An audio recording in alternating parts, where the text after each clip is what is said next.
banjir jatuh ini jam 5. Dapurnya udah dibawa air berarti? Iya. Terus sekarang tidur di mana? Tahu lah nanti kalau nggak ada tempat tidur tidak tidur di rumah. Di sini juga. Nggak takut kakak? Walaupun takut gimana juga terpaksa. Sudah lama di tempat di rumah nih kak? Kita 3 bulan. 2 bulan ya. Pulang ke rumah. Berapa orang kak tinggal di rumah nih? 3. 3. Nggak sama suami? Suami nggak, anak saya anak bertiga kami di sini.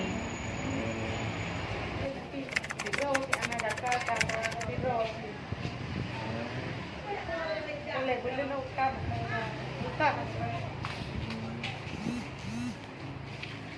Aduh, bukan rumah awak.